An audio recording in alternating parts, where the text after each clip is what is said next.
عليم افتح لنا فتحا قريبا مبينا يا فتاه يا عليم. قال المؤلف مسلم سنين إمام شيخ الإسلام العلامة محمد بن عمر بجمال في تأليفه مقال الناسين بحفظ شاعر الدين رضي الله تعالى ونفعنا به بعلومه في الدارين آمين. ورضي الله تعالى عنكم أجمعين.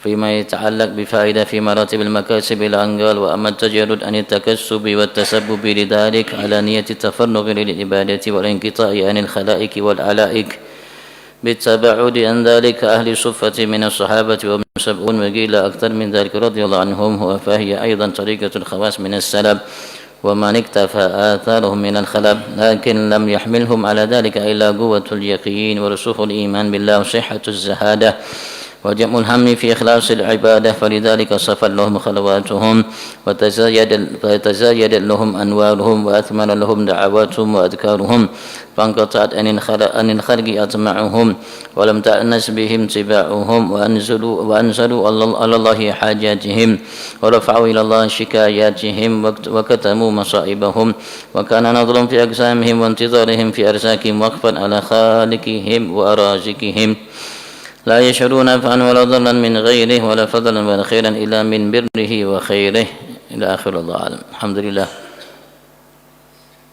puji syukur kita aturkan kehadirat Allah atas segala nikmatnya yang melimpah ruah di setiap waktu, detik, nafas kita, siapapun kita, dimanapun, apapun kita. Di sisi Allah subhanahu wa ta'ala status kita atau di sisi manusia, limpahan nikmat karunia setiap detik nafas selalu melimpah ruah di setiap saat waktu, detik, nafas kita. Di hari apapun, di malam apapun, di minggu apapun, di bulan apapun. Atas nikmat kembali Allah subhanahu wa ta'ala kumpulkan kita saat ini di rumahnya, bersimpu di hadapannya sebagai tetamunya semata memenuhi seruannya. Datang insyaAllah setiap kita semata keinginan kita, hajat kita, apa yang hanya ada di sisinya. Kita berharap di tempat yang agung, yang mulia ini, di salah satu taman daripada taman surga Allah ini, Allah subhanahu wa ta'ala sempurnakan segala nikmatnya kepada kita dan digolongkan kita sebagai hamba-hamba yang pandai mensyukuri segala nikmatnya, sehingga kita berharap Allah subhanahu wa ta'ala jadikan kita di sisinya semata sebagai hambanya. Allahumma amin. Dan senantiasa salawat salam Allah limpah ruahkan kehadiran junjungan agung kita Nabi besar Muhammad, panutan bagi setiap umat, baik dari kalangan jin, baik dari kalangan manusia, baik dari kalangan malaikat dan selain mereka dari makhluk yang diciptakan oleh Allah subhanahu wa ta'ala untuk hidup sukses dunia akhirat. Mudah-mudahan Allah subhanahu wa ta'ala di tempat yang agung ini ia mantapkan langkah kita sempurna dalam mengikuti jejak langkah Nabi Agung Muhammad, dan kita berharap kelak ia masukkan kita ke dalam surga bersama beliau. Amin. Allahumma amin, amin, Allahumma amin. Sebutkan minggu lalu bahwasanya pengarang kitab Syekh Muhammad bin Umar Bajamal dalam karya beliau ini Maqalun Nasi'in bihifdzi Sya'iriddin tentang masalah al-kasab, upaya usaha setiap kita untuk mencari nafkah, untuk memenuhi kebutuhannya, kebutuhan orang-orang yang di dalam tanggungannya secara syariat, secara agama yang harus ia penuhi sebagai kewajiban yang diberikan oleh Allah terhadapnya. Beliau mengatakan, ketahuilah bahwasanya berusaha untuk memenuhi kebutuhan tapi dengan cara yang diridai dan dengan menjalankan cara jalan yang dilalui oleh para salaf soleh, orang-orang dulu, cara orang-orang bahari, terutama orang-orang hamba-hamba Allah yang di masa pertama dari kalangan sahabat dan orang-orang yang mengikuti mereka dari ahlu sunnah wal wara, untuk menjaga diri kita jangan sampai kita membutuhkan selain kita dari manusia. Makan kita, minum kita, pakaian kita, tempat tinggal kita, dan semua kebutuhan kita, dan istri kita, anak-anak kita, dan semua orang-orang yang menjadi tanggung jawab kita untuk kita penuhi kebutuhannya dalam kehidupannya.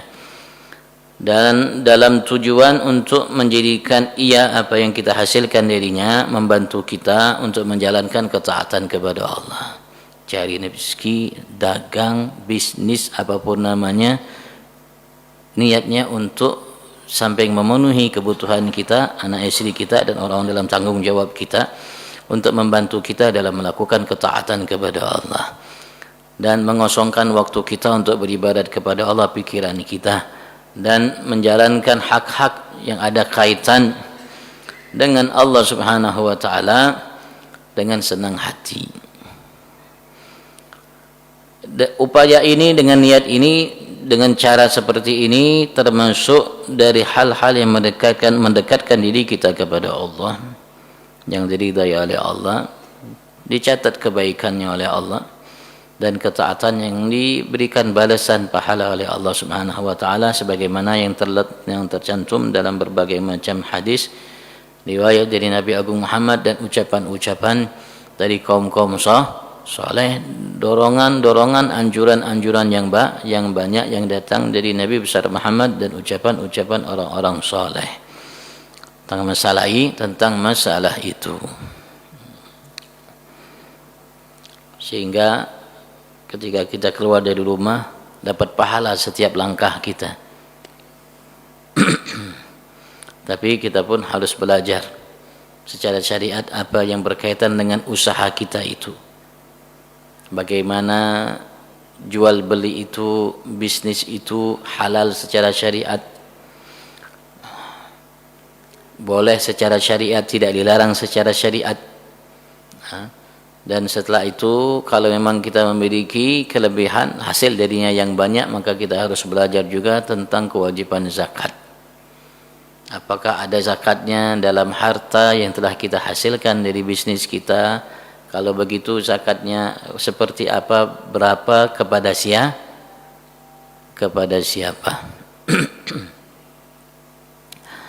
Kita lanjutkan, wa amma tajarrud an tagassub wa tasabbub lidzalik. Adapun tajarrud, kita mengosongkan diri kita, waktu kita, pikiran kita untuk mencari sebab dan usaha upaya untuk dagang. Kita hendak dagang dan tidak mencari apapun penyebab kita mendapatkan namanya harta yang bisa dengan sebabnya kita penuhi kehidupan kita. Tapi ala niyati tafarruq lil ibadah, atas niat kita mengosongkan diri kita, waktu kita, pikiran kita hanya fokus untuk beribadat. Wal inqita' anil khalaiq wal alaik, dan memutuskan hubungan kita dari semua makhluk dan dari semua ikatan-ikatan, ketergantungan kita kepada selain Allah Subhanahu wa taala. Bitaba'ud an dzalik, dengan menjauhkan diri dari semua itu, makhluk, alaik, apapun penyebab, upaya, usaha, kita jauhi.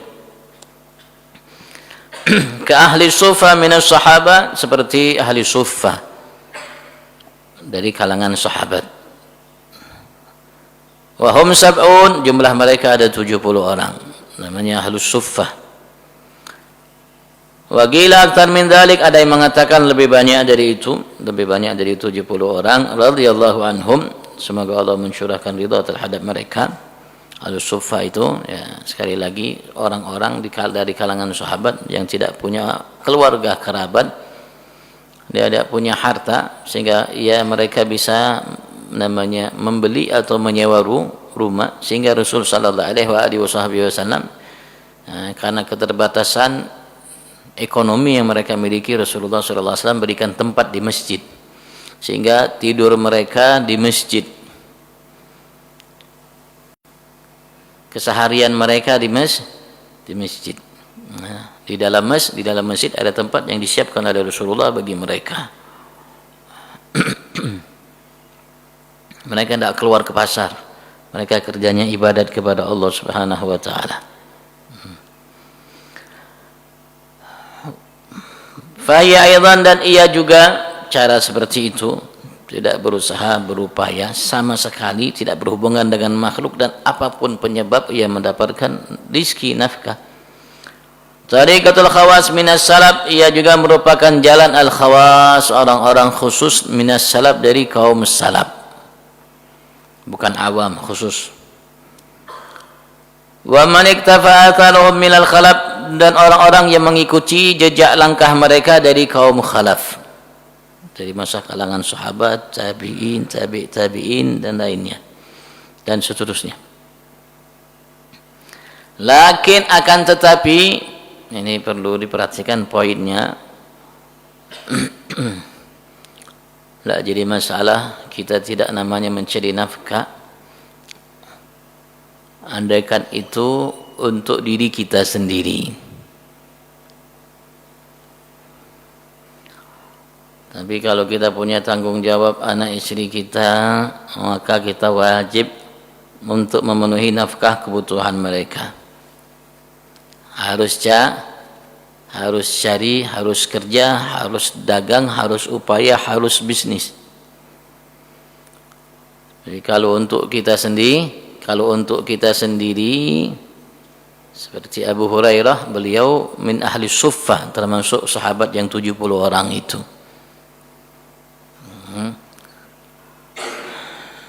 Tidak jadi masalah. Tapi sekali lagi, kalau kita punya anak istri, maka wajib kita untuk mencari nafkah untuk memenuhi kebutuhan anak istri kita.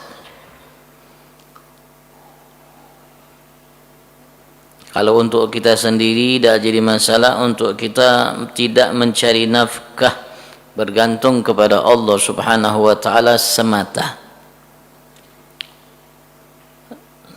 Beliau menyebutkan fawaidnya, lakin akan tetapi lam yahmilhum ala dzalik, tidak membawa mereka untuk melakukan itu, untuk meninggalkan usaha, upaya mencari sebab bisnis, dagang dan lain sebagainya, illa quwwatul yaqin, kecuali kekuatan keyakinan penuh yang mereka miliki.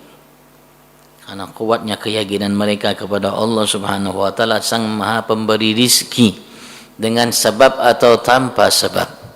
Allah mampu memberikan kita rezeki dengan sebab, dengan secara upaya, atau dengan tanpa sebab, dengan tanpa upaya dari kita. Kekuatan keyakinan yang mereka miliki. Wa rusukhul iman billah, dan mantapnya, kokohnya keimanan kepada Allah.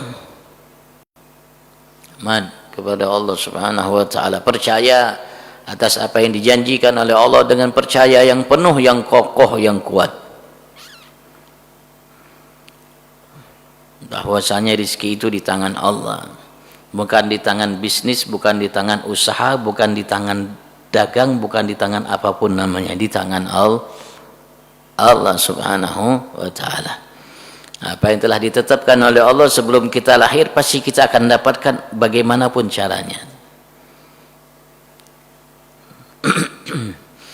Wasihhatuz zahadah, dan benarnya zuhud mereka terhadap dunia, sah, yang mereka tidak peduli dan tidak menjadi pikiran mereka ketika mereka tidak mendapatkan makan dan minum, dan mereka tidak sama sekali menginginkannya, dunia itu. Wa jam'ul ham fi ikhlasil ibadah, dan untuk menyatukan, memfokuskan pikiran yang ada dalam namanya benak pikirannya, hatinya, dalam mengikhlaskan ibadat hanya kepada Allah Subhanahu wa taala, murni untuk beribadat kepada Allah Subhanahu wa taala. Ini namanya syaratnya.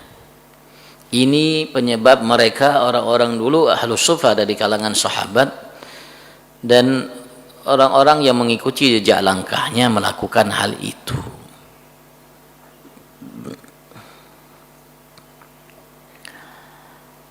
Kalau memang kita tidak sampai keyakinan kita, tidak sampai keimanan kita, tidak sampai zuhudnya kita, tidak sampai niat kita memang murni untuk menghabiskan waktu kita sepenuhnya hanya beribadat kepada Allah Subhanahu wa taala, ya jangan lakukan cara itu.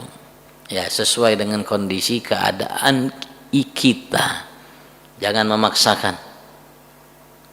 memaksakan sesuatu yang bukan namanya kewajaran, kepantasan bagi kita untuk melakukannya. Cuman paling tidak kita tahu ada hamba-hamba Allah yang seperti itu. Ada hamba-hamba Allah yang seperti itu. Dari hamba-hamba pilihan Allah Subhanahu wa taala. Tapi walaupun seperti itu, sama di sisi Allah Subhanahu wa taala. Yang cari nafkah, yang tidak cari nafkah. Nah, tergantung apa yang ada dalam hati kita. Tergantung apa yang ada dalam hati kita. Tidak menghilangkan tawakal seseorang hamba dan keyakinan seseorang hamba bahwa rezeki itu datangnya dari Allah semata dengan dia berupaya, dengan dia kerja, dengan dia bisnis, dengan dia berusaha untuk mencari nafkah. Seperti orang-orang yang tidak berupaya. Seperti orang yang tidak berupaya. Sama di sisi Allah, tergantung bagaimana kuat tawakalnya ia kepada Allah Subhanahu wa ta'ala. Bahkan orang yang berupaya itu mungkin jauh lebih kuat tawakalnya kepada Allah daripada orang yang tidak berusaha. Sekali lagi, karena tergantung kekuatan, keyakinan, tawakalnya yang membawa beliau untuk tawakal kepada Allah Subhanahu. Barangkali yang lebih kuat itu orang yang berusaha, orang yang berbisnis, orang yang dagang, lebih kuat tawakalnya kepada Allah daripada orang-orang yang meninggalkan semua itu. Tawakalnya hanya kepada Allah Subhanahu wa ta'ala. Dan bisnisnya seseorang, usaha upaya seseorang untuk mencari nafkah, memenuhi kebutuhannya, kebutuhan keluarganya, itu tidak menghilangkan tawakalnya kepada Allah. Kalau memang keyakinannya penuh bahwasanya rezeki itu semata datang dari Allah. Karena rezeki dari Allah Subhanahu wa taala, sekali lagi baik kita usaha tidak usaha datang dari Allah Subhanahu wa taala. Karena sebelum kita berusaha Allah sudah catat rezeki kita. Bahkan Rasulullah menegaskan bahwasanya rezeki kita itu dicatat tatkala kita 4 bulan di kandungan ibu kita. Baru 4 bulan di kandungan ibu kita, baru ruhnya ditiupkan oleh Allah di dalam tubuh dalam kandungan ibu kita, baru kita belum apa-apa. Baru kita menjadi seorang janin yang sempurna dalam perut ibu kita baru 4 bulan. Wallahu alam lahir atau tidak lahir itu manusia. Sudah dicatat oleh Allah rizkinya sebelum kita keluar dari muka bumi ini. Sudah dicatat oleh Allah rizkinya. Dan rizki yang dicatat oleh Allah yang pasti untuk kita dapatkan, pasti akan kita dapatkan, tidak akan mungkin meleset, mau dengan sebab usaha atau tanpa sebab. Karena yang kita lihatkan fenomena yang terbukti, yang kita alami sendiri mungkin banyak. Tiba-tiba ada orang ngajak makan, tiba-tiba ada orang ngantari kue, tiba-tiba ada orang ngantari bungkusan, tiba-tiba diundang, dan lain sebagainya.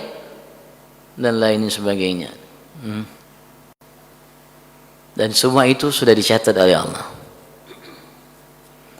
Dan kita tidak akan mungkin meninggal kecuali rizki yang sudah tercatat itu sudah dipenuhi semuanya, selesai. 100% sudah diserahkan baru kita akan meninggal. Sebelum itu tidak akan mungkin kita meninggal.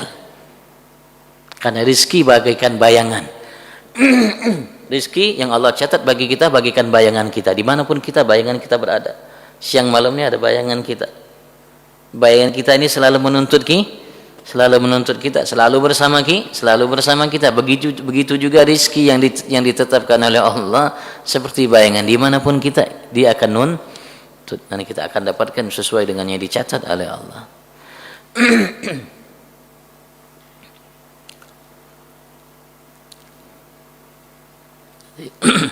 Kalau memang kuat keyakinan kita seperti ini boleh. Sekali lagi itu kalau kita individu. Kalau kita punya tanggung jawab, ada istri, maka kita wajib untuk berusaha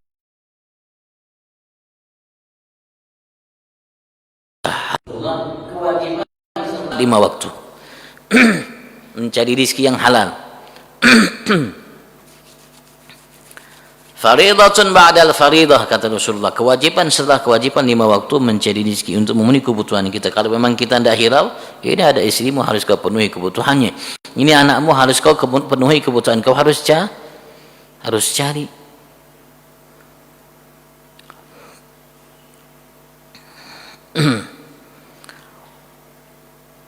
Falidzalika safat lahum khalwatum, karena sebab itulah safat lahum khalwatum, menjadi murnilah, bersihlah, nyamanlah khalwat mereka bersama Tuhannya Allah Subhanahu wa taala. Karena ada pikiran lain, pikiran fokus untuk ibadat, mau menghambakan dirinya sepenuhnya hanya kepada Tuhannya Allah Subhanahu wa taala. Tidak ada ikatan-kaitan dengan manusia, dan untuk mencari sebab untuk mendapatkan sehingga fokus. Pikirannya tidak kemana. Jangan sampai pikiran di masjid, namanya tubuhnya di masjid, pikirannya di pasar. Jangan sampai tubuhnya di masjid, pikiran di pasar. Pikiran di tempat bisnis tidak. Safat murni. Wa tazayadat lahum anwaru, maka selalu bertambahlah cahaya-cahaya mereka dari hasil ibadat, karena sebab setiap ibadat yang kita lakukan akan menghasilkan cahaya. Sunnah yang diajarkan oleh Nabi Muhammad, setiap sunnah yang kita lakukan akan menghasilkan cahaya. Begitu juga apalagi kewajiban yang kita lakukan akan menghasilkan cahaya dari ibadat yang kita lakukan. Sebab maka tazayadat anwarum, bertambahlah selalu cahaya-cahaya bagi mereka, untuk mereka dari amal ibadat yang mereka lakukan yang datang itu dari Tuhannya Allah Subhanahu wa taala. Wa athmala lahum da'awatuhum wa adhkarahum, dan menghasilkan untuk mereka, bagi mereka ada hasilnya, ada buahnya. Doa-doa mereka, zikir-zikir mereka ada hasilnya. Kenapa? Karena memang murni, dia mengharap dengan sepenuh hati kepada Tuhannya Allah. Ketika mereka berdoa, ketika mereka berzikir, dan ketika mereka mengaminkan.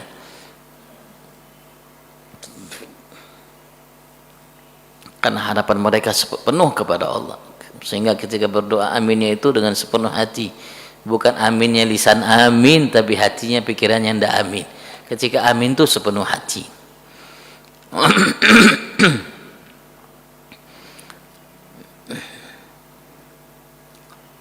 Sehingga doanya ada hasilnya. Begitu juga sehingga zikirnya ada hasilnya, karena dia zikir bukan hanya lisannya yang zikir. Kalau hanya sekedar lisan yang zikir itu walaupun baik, ya tidak akan sampai melampaui batas telinganya. Karena sebatas lisan. Zikirnya itu bukan hanya sekedar lisannya dengan hatinya, sepenuh hatinya zikirnya. Sehingga ada hasilnya, ada hasilnya, ada buahnya, karena dilakukan dengan sepenuh hati, bukan hanya sepenuh lisan. Ulama kita mengatakan ma kharat minal lisan ma jawazal adhan, sesuatu yang keluar dari lisan itu tidak akan melampaui telinga.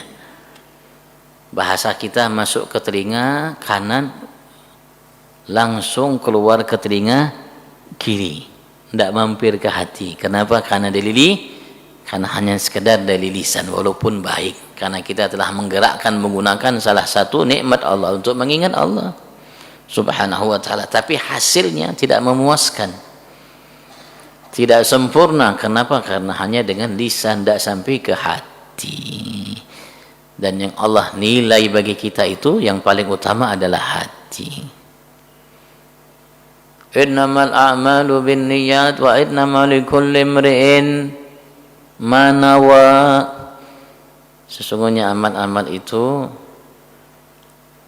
akan menjadi perhatian penuh dari Allah bagi yang melakukannya itu dengan niat. Dan sesungguhnya Allah Subhanahu wa ta'ala itu akan berikan setiap kita yang beramal apa yang ia niatkan. Niat itu ada dalam hati. Niat itu berkaitan dengan hati. Jadi nilai poin yang terbesar Allah lihat dalam hatinya. Sehingga zikir mereka, doa mereka ada hasilnya. Sebagaimana Nabi Allah Musa ketika beliau diminta oleh salah satu umatnya untuk mengajarkannya Asma'ullahil A'zam, nama Allah yang Maha Agung, yang ma'ruf dikenal dari zaman dulu sampai saat ini. Ketika seseorang hamba memohon dan meminta kepada Allah Subhanahu wa taala melalui Ismullahil A'zam, nama Allah yang Maha Agung itu, Allah pasti kasih. Allah pasti akan beri itu manusia, itu hamba apa yang ia minta. Terkenal dari zaman dulu, ini zaman Nabi Musa sampai zaman kita Nabi Agung Muhammad. Maka diajarkan oleh Nabi Musa Ismullahil A'zam, nama Allah yang Maha Agung itu. Maka berdoalah mulai ia memakai nama yang Maha Agung itu, Allah Subhanahu, nama Allah yang Maha Agung, nama Ismullahil A'zam. Walaupun ulama berbeda pendapat mengenai masalah apa ismullah, asma Allah yang dinamakan Ismullahil A'zam. Dia berdoa sehari, seminggu, sebulan, setahun, 2 tahun, beberapa tahun dia berdoa, tidak ada hasilnya. Dia berdoa padahal sudah maki nama Allah, sudah maki kunci paling hebat, mujarrab. Mujarrab, ternyata tidak ada jawaban, tidak ada kabul. Sehingga ia bukan putus asa, sehingga ia meragukan apakah ini betul Ismullahil A'zam atau bukan. Maka ia mendatangi Nabi Allah Musa. Ya Nabi Allah, ya Kalim Allah. Ya, Musa mengatakan, kenapa kau kemarin mengatakan yang kau ajarkan ini Ismullahil A'zam, tapi aku sudah berdoa kepada Allah Subhanahu wa taala beberapa masa waktu lamanya, setahun atau lebih, tapi ternyata doaku tidak kunjung kabul. Aku tidak mendapatkan dari Allah Subhanahu wa taala tanda-tanda untuk mendapatkan apa yang aku minta kepada Allah, padahal aku sudah makai meminta dengannya dengan nama Asma'ullahil A'zam itu yang kau ajarkan kepadaku. Apakah mungkin salah itu? Beliau mengatakan tidak. Itu Ismullahil A'zam. Tapi Allah Musa mengatakan, kalau begitu tunggu sebentar, saya coba untuk munajat, bicara dengan Tuhanku Allah Subhanahu wa taala dan bertanya apa sebabnya ia tidak memberikan engkau apa yang kau inginkan, padahal engkau sudah maki nama yang paling agung yang dimiliki olehnya, yang harusnya engkau dapatkan itu. Maka ketika Nabi Allah Musa munajat kepada Allah Subhanahu wa taala, bicara dan bertanya kepada Allah kenapa ia tidak mendapatkan namanya, jawaban dari doanya tidak dikabulkan oleh Allah doanya. Allah mengatakan, ya Musa, dari semenjak awal sampai selama ini ketika ia berdoa itu hatinya di kambingnya. Ketika berdoa hatinya di kambingnya. Andaikan dari awal dia berdoa kepadaku, memohon kepadaku, hatinya kepadaku dari awal sudah aku kasih. Ketika doa itu atau ketika mengaminkan itu hatinya kemana-mana, sehingga doanya tidak ada hasilnya.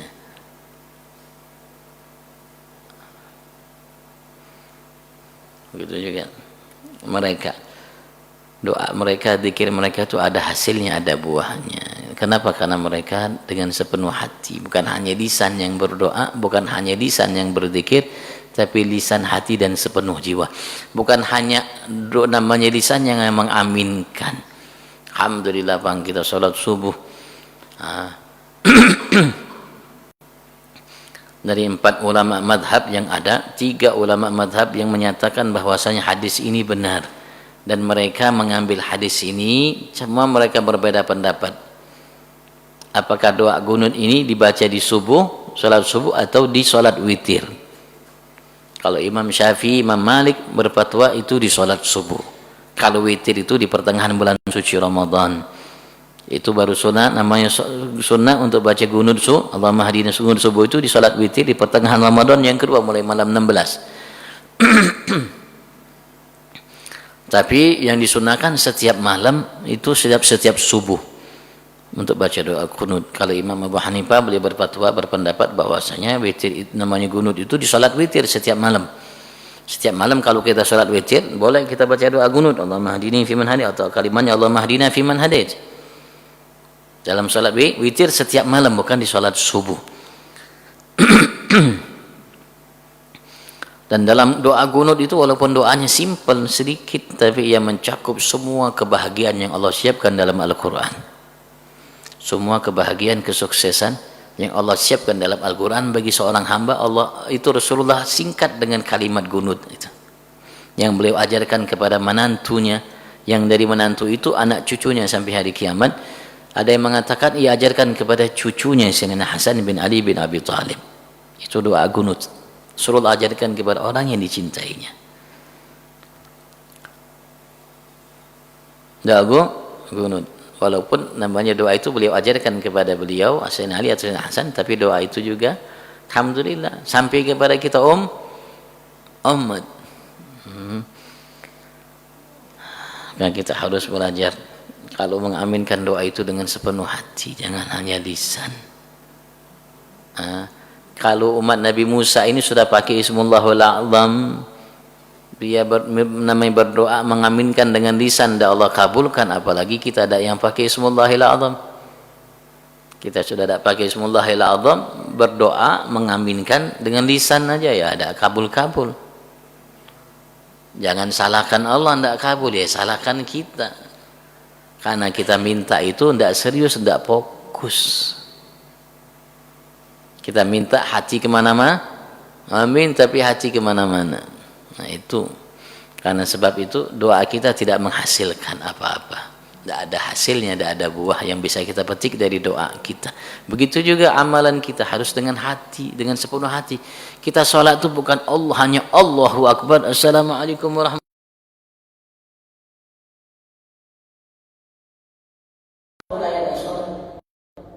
Sholat berbuat maksiat itu sudah sholatnya. Kenapa sholatnya tidak sepenuh hati? Tidak sepenuh hati. Yang sholat itu hanya lisan, hanya gerakan tubuhnya, hatinya tidak ikut sholat, jiwanya tidak ikut sholat, nafsunya tidak ikut sholat, lahir batinnya tidak ikut sholat, hanya sholatnya lahirnya aja. Maka sholatnya tidak menghasilkan buah, tidak ada hasilnya. Padahal sholat itu Allah sudah berjanji, inna sholat, sesungguhnya sholat itu kata Allah tanha anil fahsya'i wal munkar. Dan banyak janji yang Allah berikan dalam Al-Quran bagi yang sholat. Wasta'inu bisabri was salah. Nah, tidak ada hasilnya. Sholat maksiat, sholat tetap lupa kita. Kenapa ya? Karena kita hanya sebatas lahir kita yang sholat, tidak sampai ke hati kita. Padahal Allah Subhanahu wa Ta'ala akan memberikan nilai manawa, apa yang ada dalam hati kita. Nah, kita harus belajar. Kalau tidak belajar, kaini juga bang, sampai meninggal kita kaini tidak ada perubahan, tidak ada peningkatan. Dan belajarnya tidak cukup sehari dua hari, sebulan dua bulan, setahun dua tahun, harus dipaksakan sampai mendarah daging. Harus dipaksakan sampai mendarah daging. Allahu Akbar itu hatinya juga Allahu Akbar.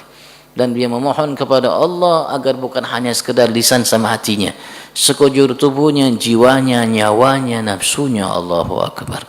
Dan dia berupaya keras bukan hanya sekedar jiwanya, nafsunya Allahu Akbar, matanya, telinganya, tangan, kaki, semua yang ada dalam tubuh lahir batinnya Allahu Akbar. Baru sholatnya menghasilkan kualitasnya prima, maka hasilnya pun prima. Kalau udah ada kualitas ya seperti itu. Tidak ada kualitas ya seperti jangan salahkan Allah Subhanahu wa Ta'ala, karena Allah telah menegaskan kepada kita yang sukses dengan salatnya siapa? Qad aflahal mu'minun alladzina hum fi salatihim khashi'un. Khusyuk itu dari hati, perbuatan hati khusyuk, sehingga menghasilkan khusyuk dari hati itu ke pikirannya, ke matanya, ke telinganya, ke lisannya, ke jiwanya, ke nafsunya, sekujur tubuh lahir batinnya khusyuk. Nah, baru sholatnya ada hasilnya, ada buahnya. Tapi kalau enggak,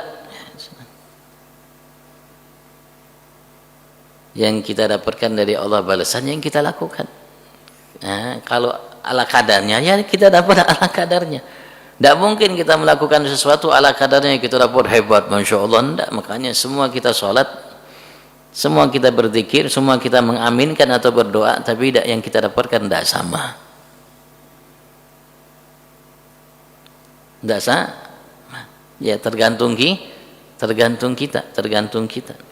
Semakin bagus, semakin banyak, semakin sempurna, semakin banyak sempurna dan mulia yang Allah Subhanahu wa taala berikan balasan bagi kita. Karena kita tidak akan mendapatkan balasan kecuali yang kita lakukan. Faman ya'mal mithqala dzarratin khairan yarah. Ya, tergantung yang kita lakukan, maka kita harus berupaya, berusaha, karena ini sesuatu yang amat sangat penting yang menjadi sumber kebahagiaan kita. Bahagia.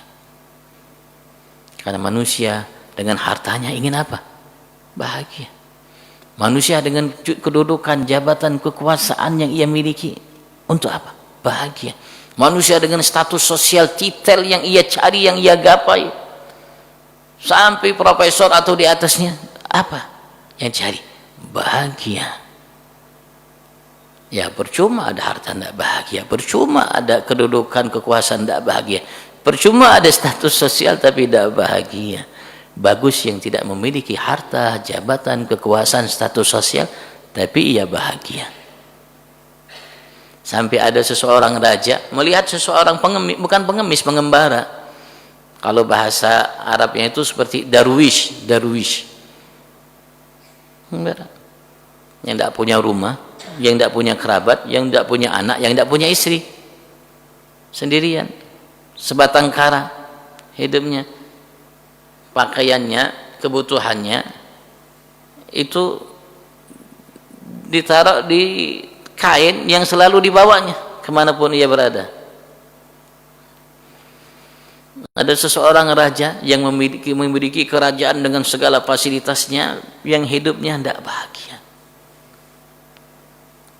Ketika pada suatu ketika ia melihat seorang pengemis itu berjalan dengan asyiknya, sehingga raja itu merasakan kebahagiaan asyiknya orang pengemis itu sampai ke dalam jiwanya, sampai diperhatikan itu orang. Maka tiba-tiba ia duduk di bawah sebuah pohon. Ketika duduk sambil berdendang-dendang, itu raja melihat kamit-kamit mulutnya, sambil ia muka namanya pakaiannya, ia ambil roti keringnya, ia ambil air putihnya, kemudian ia sambil makan dengan nyaman, nikmat. Raja itu sampai merasakan kenikmatan yang dimiliki oleh seorang pengemis, bukan pengemis, pengembara itu. Dia merasakan kenikmatan seperti kita juga, ya. Seperti kita mungkin ketika kita melihat seseorang ada yang bahagia, kita merasakan masya Allah orang bahagia. Terutama orang gila. Kalau kita lihat orang gila dengan jalan, ya Allah, nyamannya orang ini, sampai kebahagiaan itu, kenyamanan yang ada dalam hati itu sampai kepada kita, walaupun jauh jaraknya kita lihat, tapi subhanallah sampai kebahagiaan itu ke dalam hati kita. Begitu itu juga raja.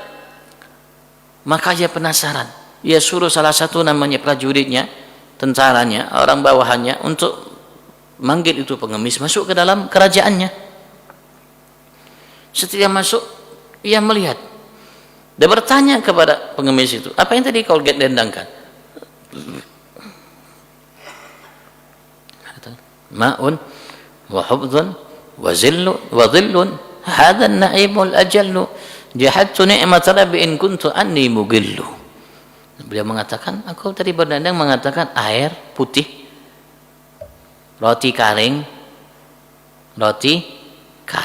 bukan untuk nyaman, untuk karing. Ini roti karing, dan saya dinaungi oleh sebuah pohon sehingga ada naungannya, sehingga sedikit adem lah. Hadzan na'imul ajallu, ini merupakan kenikmatan yang amat agung dari Tuhanku Allah. Aku dikasih roti karing, dikasih air putih, dikasih naungan pohon. Jahadtu ni'mata rabbi, aku mengingkari kenikmatan Tuhanku jika aku mengatakan sedikit sekali nikmat Tuhanku.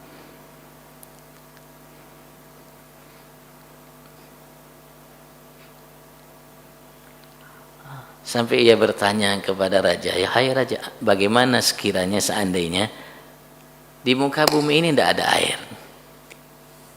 cuma ada air yang ada di botol ini, cangkir ini, tempat ini, kira-kira Anda mau beli berapa? Tidak ada air. Kata raja mengatakan, kalau tidak ada, ya aku akan beli dengan separuh kerajaanku. Separuh kerajaanku. Mau apa lagi kalau tidak aku bisa mati. Karena kehausan. Wahai raja, kata pengemis itu, andaikan air yang raja minum itu tidak bisa keluar karena kawah kami, kira-kira untuk mengeluarkan itu raja mau bayar berapa? Katanya saya akan bayar dengan separuh kerajaan saya lagi. Kalau enggak ya saya bisa mati.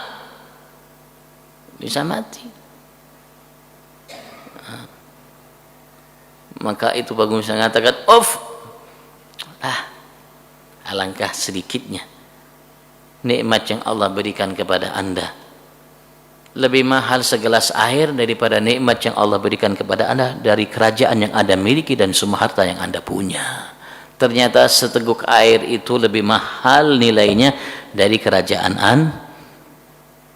Anda dan harta yang Anda miliki. Ini Bang, kadang-kadang kita melupakan Bang. Alhamdulillah. Tidak perlu sahadik siapa dengan siapa pun, mau presiden, mau raja, mau gubernur, mau segala besar. Kita punya Tuhan Allah yang telah kita memberikan kebahagiaan. Kebahagiaan itu bukan dengan harta, pangkat, jabatan, kedudukan, kekuasaan, status sosial, enggak. Hanya Allah berikan kepada hamba yang Allah inginkan. Yakhtassu bi rahmatihi man yasha. Tapi kita harus berupaya untuk mendapatkannya. Karena segala sesuatu yang ada di muka bumi ini dengan usaha. Walaupun usaha itu bukan penentu untuk kita mendapatkan karunia Allah, karena karunia itu datangnya langsung dari Allah. Tapi Allah jadikan dalam kehidupan ini seperti itu syariatnya, bahasa kita ikhtiarnya, agar berjalan kehidupan di muka bumi ini seperti ini.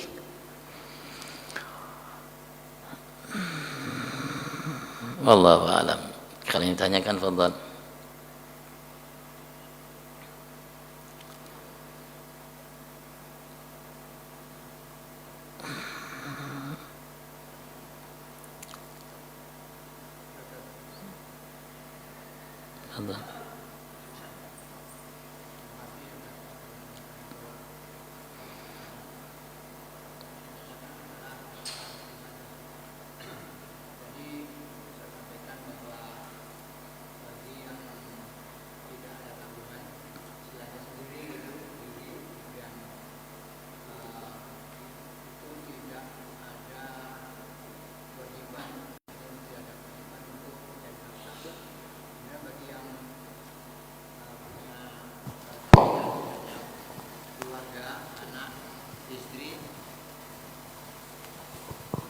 Ada kewajiban, jadi saya ulangi, tadi disampaikan Ustadz bahwa bagi yang sendiri dan tawakalnya itu sudah mantap begitu, tidak ada kewajiban untuk mencari nafkah, karena nafkahnya yakin bahwa itu datang dari Allah Subhanahu wa Ta'ala. Bagi yang mempunyai tanggungan, anak, istri, dan keluarga, masih ada kewajiban untuk mencari nafkah. Yang saya tanyakan adalah, saya pernah dengar ada ibadah namanya ibadah mahdoh dan ibadah wairu mahdoh. Apakah seseorang yang melaksanakan pekerjaannya, usahanya, misalnya pada malam hari mereka berangkat ke pasar untuk berdagang, kemudian itu mereka ke pasar untuk berdagang dan niatnya adalah memang benar-benar ibadah yang satu tadi, bahwa kewajiban untuk memenuhi kewajibannya nafkah kepada anak istri dan sebagainya. Mana yang kira-kira lebih baik dengan misalnya pada malam hari melaksanakan ibadah, tetapi ibadahnya ibadah sunnah Ustaz, misalnya sholat malam, sholat tahajud, sholat dan lain sebagainya, itu kira-kira bagaimana Ustaz? Terima kasih. Alhamdulillah. Alhamdulillah ya, syariat kita sempurna. Dan sempurna bukan baru sekarang. Dari masa Nabi Agung Muhammad hidup sudah sempurna. Begitu juga agama kita. Allah mengatakan al-yawma akmaltu lakum wa atmamtu 'alaikum al-yawma akmaltu lakum dinakum wa atmamtu 'alaikum ni'mati wa raditu lakum al-islama dinan. Jadi tidak perlu lagi disempurnakan. Sudah sempurna. Arti sudah sempurna itu sudah menjadi asumsi terbaik bagi manusia yang hidup dari masa itu sampai sekarang, sampai akan datang.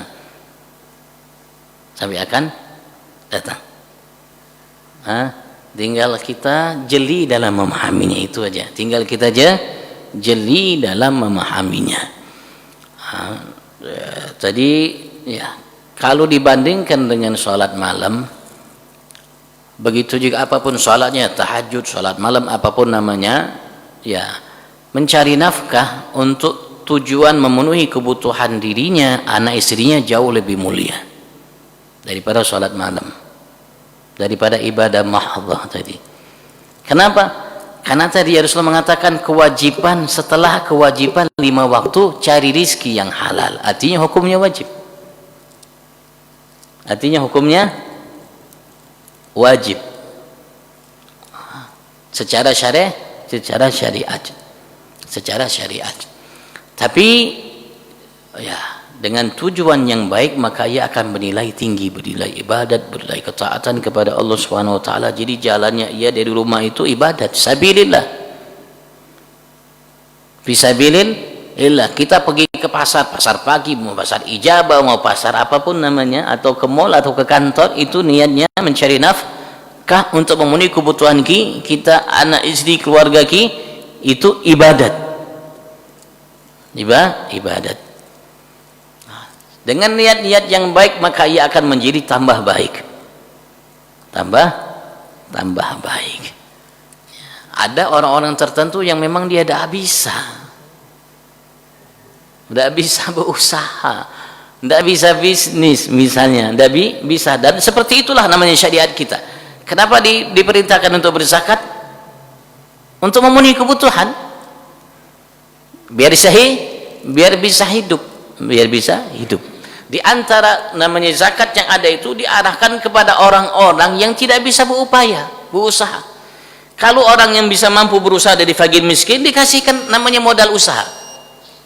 Ini modal usaha, ente bisa apa? Bisa jahit, nih modal untuk beli mesin jahit, keperluan kebutuhan untuk menjahit, sehingga engkau terima jahitan. Tapi ada orang-orang tertentu, ya walaupun masih gagah, tapi ya mungkin ya tidak semua orang bisa, ya mungkin tidak bisa dia berusaha. Jadi diberikan rizki, nafkah dari zakat itu yang memenuhi kebutuhannya, agar dia tidak minta-minta di jalan atau mengetuk-ngetuk rumah untuk minta itu. Cuman mereka melakukan ini karena keyakinan tadi, ya tidak ada tanggung jawab. Ya saya makan seadanya, Pak, sesuap nasi cukup, namanya seteguk air cukup. Memang Rasulullah mengatakan hasbubnu adam luqaimat yugumna biha sulbah. Cukup manusia itu ada beberapa suap yang bisa menjadikan sulbinya itu berdiri. Dia kata Rasul cukup, tidak sudah merasa cukup.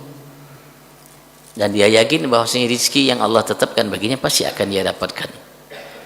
Dan dia tidak punya tanggung jawab. Keyakinan itulah yang namanya yang tadi secara syariat dibenarkan, dibolehkan ia untuk tidak mencari. Dan ada contohnya di masa Rasulullah, dan Rasulullah tidak melarang mereka, Rasulullah membenarkan mereka. Begitu juga Sayyidina Umar bin Khattab, pada suatu ketika dia lihat ada orang pemuda, orang yang masih gagah, bisa berusaha i'tikaf di masjid, tidak cari nafkah, diusir oleh Sayyidina Umar bin Khattab ke masjid, keluar, jangan kau rusak agama Allah Subhanahu wa taala, cari nafkah di sana. Mungkin Sayyidina Umar tahu ini tidak seperti sekelasnya orang Ahlus Suffah.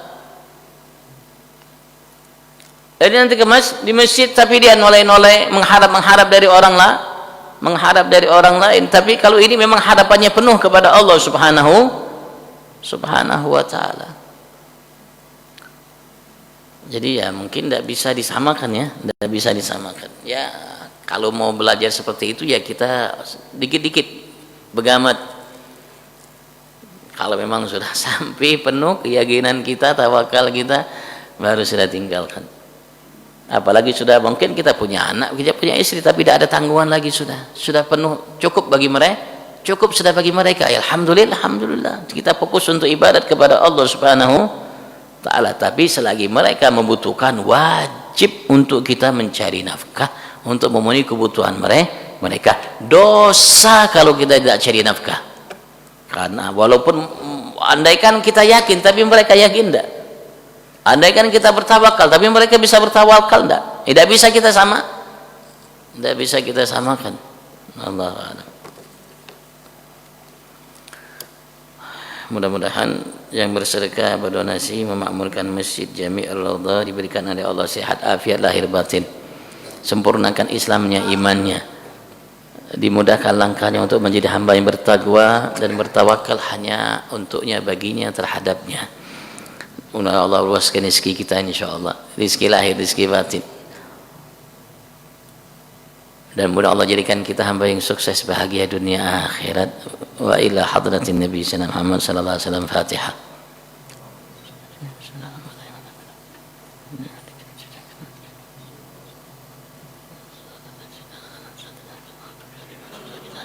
العالمين صلى وسلم على سيدنا محمد وعلى ال سيدنا محمد صلاة تجينا بها من جميع الاهوال والافات، تقضي لنا بها جميع الحاجات، صاخرنا بها من جميع السيئات، ترفعنا بها عندك على الدرجات، بلغنا بك الصلوات من جميع الخيرات في الحياة وبعد الممات.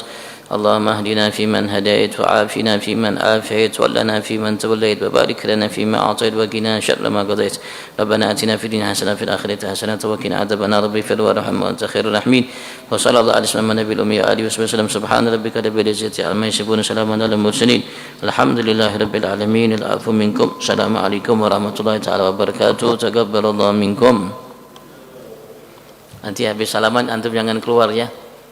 Salat dulu 2 rakaat paling minim biar kita dapat pahala haji umrah yang sempurna kata Rasulullah. Semuanya haji umrah yang sempurna kata Rasulullah. Allahumma